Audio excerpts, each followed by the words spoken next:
The air in my garage was thick with the smell of sawdust and stale coffee, a scent I usually found comforting.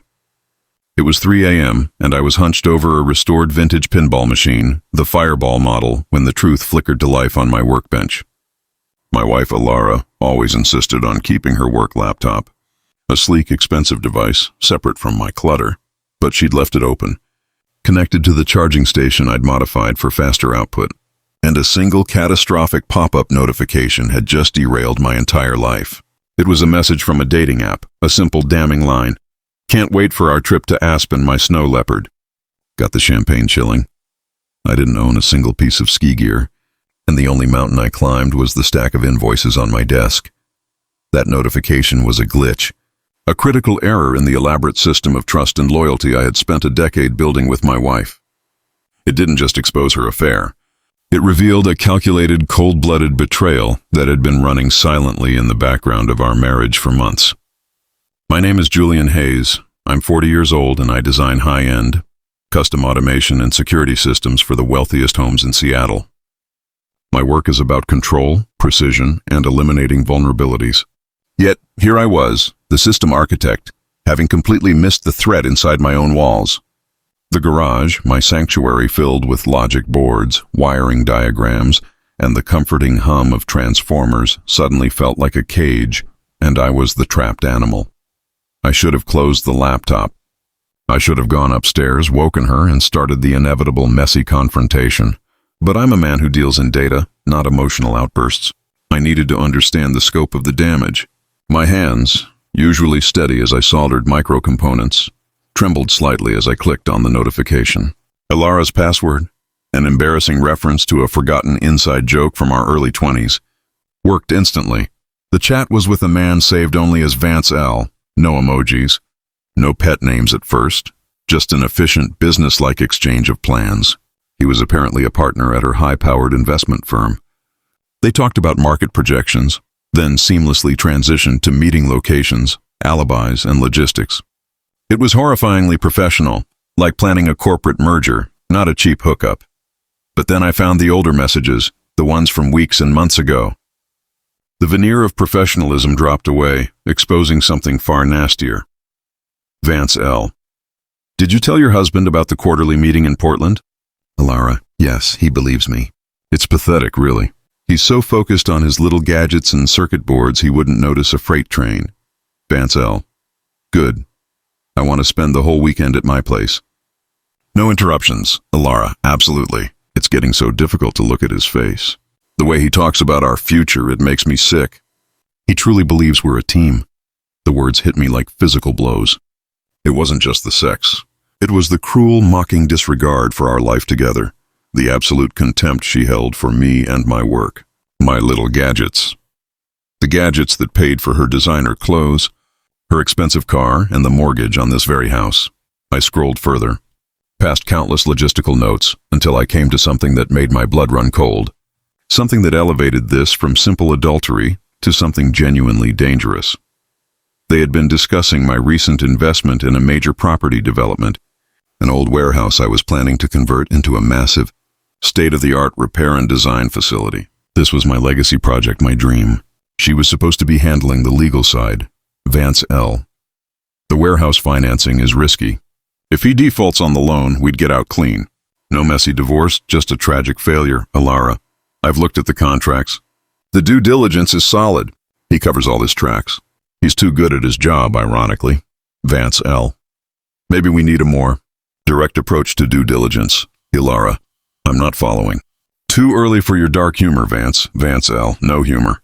You mentioned he's taking the scenic mountain route to that client's mansion in Blackwood tomorrow, right? The one with the sheer drop off the side of Highway 101? My heart hammered against my ribs, a chaotic rhythm in the quiet garage. They were talking about me. About the drive I had planned for tomorrow morning, a long, winding, and isolated stretch of road known for its tricky turns. Alara. Yes, he leaves at 5 a.m. Why? Vance L. Your car's spare key is still in his workbench drawer, right? I can be over there in 20 minutes. It's just a small necessary adjustment to the brake lines. Nobody checks an accident on that stretch of road. They'll just call it driver error and bad luck. Alara. Vance. Are you serious? Vance L. Deadly serious. It's the only way to ensure the future we want. We deserve everything, and he's the only obstacle. The last message was timestamped just 3 hours ago, 3 a.m. I slowly pushed back my chair, the metal scraping against the concrete floor. My breath hitched. They weren't just planning to ruin me financially. They were planning to murder me. My wife, the woman who shared my bed, was colluding with her lover to sabotage my brakes on a road where driver error was the most common epitaph. I reached for the lock on the workbench drawer, the one she had mentioned. The key to her sleek black SUV was there, but she didn't know I had recently installed a separate GPS tracker on her vehicle, a prototype security measure I was testing for a client. I accessed the data on my phone. Her SUV was not in our driveway. It was parked 2 blocks away at the end of the street, a spot she used when she wanted an early, discreet getaway. And the tracker showed a recent, brief stopping point, Vance's apartment building. I stood up, the pinball machine's vibrant colors suddenly dull and insignificant. My blood was ice, my mind a storm of code and calculation. The hurt, the betrayal, it was all secondary now. Survival was the primary objective. I reached for my specialized toolkit, the one filled with fiber optic probes, miniature cameras, and electromagnetic pulse guns. These weren't just tools. They were my means of control. Ilara thought I was just the little gadgets guy. She thought I was too distracted to notice. She thought she had the perfect, untraceable plan. But she'd forgotten one crucial rule of system security. The system administrator always has a back door. She was playing a dangerous game with the wrong opponent, the man who knew how to remotely disable a car, who could pull data from a hard drive that had been dropped in the ocean, and who, right now, was focusing every ounce of his technical genius on one problem: retaliation. I put on my jacket, grabbed a flashlight, and quietly exited the garage through the side door. I was not going to let them touch my car, but I had a much better idea. I was going to let them think I was still driving it. And before the sun rose, I was going to give Ilara and Vance the surprise of their lives. A surprise delivered with surgical precision, digitally and physically. They wanted to see me crash. Fine, but I was the one who was going to control the point of impact. The mountain drive could wait. My first priority was to get a closer look at that necessary adjustment they planned on making. I knew exactly where to find Ilara's SUV, and I knew exactly what to do with the spare key I now held in my hand.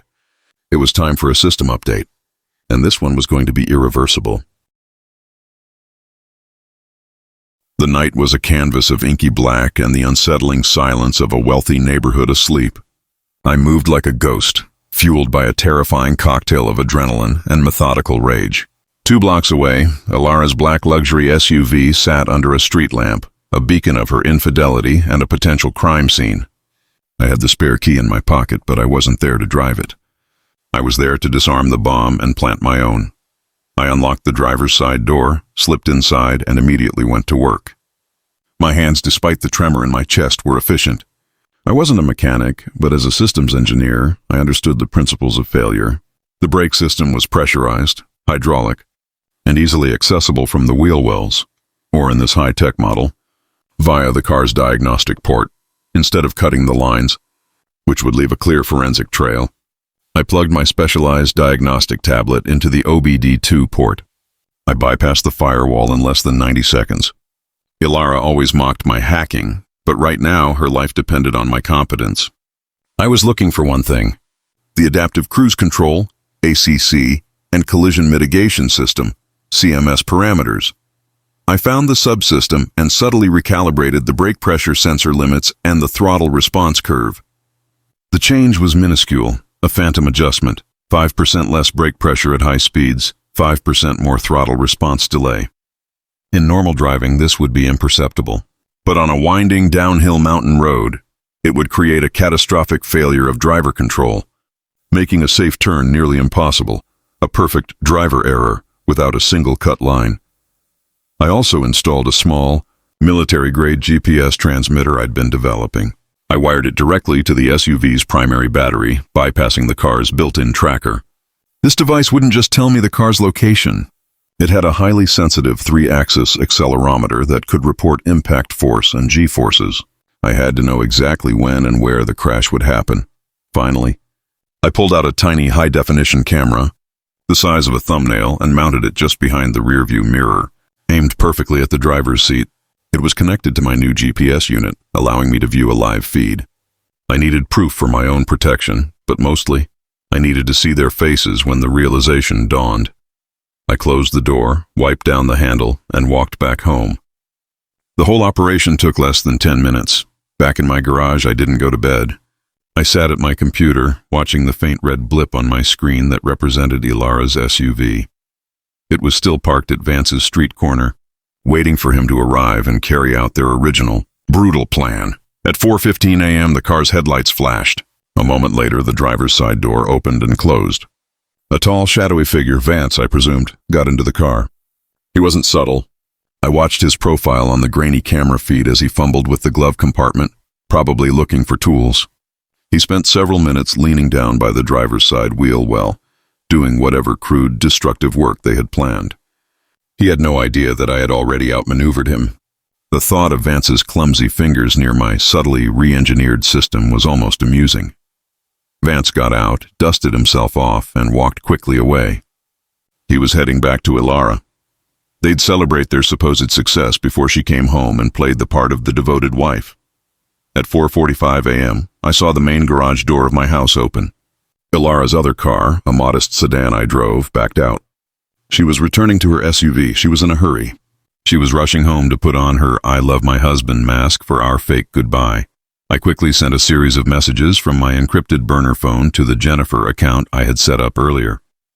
I knew Vance would be checking his phone before getting back in bed. To Vance L, via burner, I just found a major security flaw in the Blackwood property's external gate, the one Julian is using. The local sheriff patrols that route frequently. You need to delay him. If he's caught, the whole deal falls apart. It was a total fabrication, a classic misdirection. Vance, who valued his reputation and freedom above all else, would panic. He would call Ilara and tell her to scrap the plan, or at least delay it. Just as Ilara's SUV pulled into our driveway, my phone rang. I saw the caller ID, Ilara. I answered on the first ring. Hello? Julian. Thank God. Her voice was breathy, laced with manufactured panic. Listen, I'm heading out. The Blackwood client called. Major security issue at the site. They need me to meet them at the highway interchange to review the plans before you drive up the mountain. It's an emergency. I have to drive your car. Mine has a flat tire. I hit a curb pulling out this morning. I suppressed a cold, hard laugh. She was a brilliant liar. The flat tire was a perfect cover story to explain why her car was parked 2 blocks away. But she had no idea that my car, the one I would ostensibly be driving to the mountain, was the actual target. And now she wanted to take my car to meet her client. A flat tire? That's rough, Ilara. But I can't take your car. I have to transport that heavy server rack. It won't fit in your trunk. I'll just drive the sedan, and I'll send a towing company for yours. No. She snapped, then immediately softened her tone. No, honey, please. This is urgent. I need the speed of your car. Just take the SUV. I'll handle the rack later. Please, for me. She was subtly steering me back toward the death trap, convinced it was ready and waiting. But Vance's hasty repair was on her car, and my phantom adjustment was on her car. All right, I sighed, playing the role of the tired, compliant husband. But be careful, Ilara. That highway is treacherous. I will. Love you, she said, the lie tasting like ash even over the phone. Love you too, I replied, the truth of my words buried deep in my digital strategy. I hung up, went upstairs, and kissed her on the cheek as she grabbed her briefcase. She looked relieved, triumphant. See you tonight, honey. Not likely, I muttered under my breath after the door clicked shut. I heard the roar of the powerful sedan engine fade into the distance. I went back to my computer and watched the GPS blips. Ilara was driving my car, completely unaware of Vance's aborted repair on her SUV, and Vance was heading back to his place, thinking my vehicle was a ticking time bomb and that I was on my way to an accidental death. They had completely missed the switch. My heart began to pound a steady, powerful rhythm. It wasn't about the crash anymore. It was about the setup. I needed to ensure Vance was present for the grand finale. I picked up my burner phone and texted my alter ego, Jennifer, to Vance L, via Jennifer. I need a consultation right now. Major emergency. Meet me at the Blackwood Highway Lookout, Highway 101, mile marker 47. You need to see this property. I'm going there in my own car. Urgent, Vance! The Blackwood Highway lookout was the point of no return on that winding road, just before the steepest drop and the sharpest turn. It was exactly where the accident would be most fatal. Within minutes, I saw Vance's car leave his apartment building. He couldn't resist the bait, a new, wealthy female client in crisis offering a late-night meeting. He was heading straight for the lookout point. I checked Alara's location. She was still on the main highway driving my car, heading toward the planned meeting with a non-existent client. She would eventually realize she was alone. Pull over and call Vance, confused and furious. And when she did, Vance would be at the lookout point, waiting for the fictional Jennifer, perfectly positioned for the show. I was ready. I grabbed the keys to Alara's SUV, the one with the subtle re-engineered brakes, and headed back out into the pre-dawn gloom. I was going to beat them both to the scene. It was time for Julian Hayes to take control of the collision. I drove Alara's black SUV, the one with the subtly adjusted brakes, with the precision of a professional driver. It was a vehicle designed to kill, but in my hands, it was a perfectly controlled instrument of retribution. My destination was the Blackwood Highway lookout, mile marker 47. I reached the lookout just as dawn was breaking. The sky was turning a bruised purple and the view of the valley was stunning, offering a sheer dizzying drop. The parking lot was empty save for one car, Vance's low-slung sports coupe. He was here waiting for the fictional Jennifer. I parked Alara's SUV discreetly behind a dense thicket of pines out of Vance's immediate sight, but positioned perfectly to see the road below. I accessed the live feed from the tiny camera I'd installed. Vance was leaning against his car, checking his phone, probably getting impatient. I could almost hear him complaining about the low-class emergency. I grabbed my burner phone and sent him one final text, this time from Jennifer, confirming the location. To Vance L, via Jennifer, I'm already here. Just driving around the bend to check the gate. I need your eyes on this, Vance. Stay put. He immediately looked up, scanning the road, a flicker of avarice and anticipation in his eyes. He had no idea his entire world was about to collide. Now it was time for Alara. My custom GPS tracker showed her approaching the vicinity in my sedan. She was pulling over, probably realizing the emergency client meeting was a complete fabrication. She'd be angry, confused, and desperate to call Vance. I sent a single, devastating text message to her personal phone, the one she always had in her purse. To Alara, via burner. Your husband is at the Blackwood lookout with his new girlfriend. He's planning to leave you before you can get the house. It was a lie designed to trigger her deepest fear, losing control and financial security. The lie was instantly more believable to her than the truth of my death. Almost immediately, my tracking device showed a surge of speed. She wasn't calling Vance. She was coming straight to the lookout, determined to catch me and Jennifer in the act, to confront us and salvage her carefully constructed life. I stepped out of the SUV and walked over to Vance. He looked irritated. You must be Vance, I said, extending my hand. I'm Julian Hayes, Alara's husband. The color drained from his face. What are you? I'm here about the contract, I interrupted, my voice calm, the perfect monotone of a man who controls the situation. The one where you and my wife planned my driver error this morning. Funny, isn't it? She told me her car had a flat. Now you're here waiting. Seems like a few glitches in the system, wouldn't you say? Vance backed up, scrambling for his car door. I don't know what you're talking about. It was her idea. She's insane. No, I said, stepping closer. She's just a variable in your equation. But here's the solution. You've been talking about your crypto scam to Jennifer. I have all the screenshots, all the evidence of your fraud, your money laundering, and your conspiracy to commit murder. You have about 30 seconds to decide if you want to be here when the sheriff shows up. As if on cue, I pointed to my phone, which was playing a looped, pre-recorded sound of a police siren, subtle but distinct. Panic exploded in Vance's eyes. He didn't hesitate. He jumped into his sports coupe, slammed the door, and reversed violently. His reputation and freedom were his true weakness.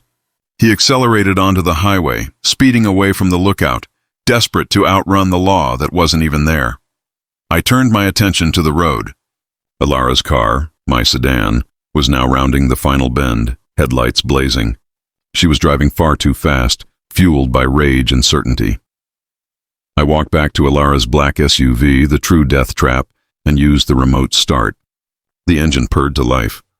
I knew exactly what I needed to do. I placed a large, heavy server rack I had retrieved from my own trunk, the one she claimed wouldn't fit in her trunk, onto the driver's seat of her SUV. I carefully buckled the seatbelt around it. The illusion was complete. From a distance, or after a massive impact, it would look like a heavy, sturdy man was behind the wheel. I released the parking brake and used my phone to remotely engage the adaptive cruise control. I set the speed to 40 mph, just above the safe limit for that particular turn.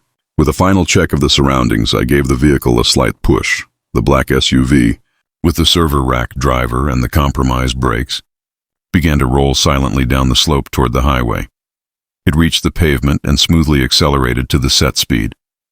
As Ilara's sedan, driven by her furious betrayal, approached the lookout, the dark SUV, seemingly driverless but controlled by an invisible force, roared around the bend and into view. Ilara had only a split second to register the impossibility. Her car, the one that supposedly had a flat tire, was speeding directly at her. She slammed on the brakes of my sedan, the one without any adjustments. But the speed and the slickness of the road were unforgiving. There was a screech of tires, a deafening sound of crumpling metal, and a catastrophic explosion of airbags. I heard the impact, then silence. The vehicles were locked in a twisted embrace, blocking the entire highway. I waited 2 minutes, then remotely disabled the SUV's engine and the GPS tracker. I calmly picked up my burner phone and called 911. "There's been a terrible accident on Highway 101, mile marker 47. I reported, my voice sounding strained and credible. "Looks like a head-on collision. I saw the black SUV swerve violently and hit the other car. I think the driver of the SUV lost control on the curve."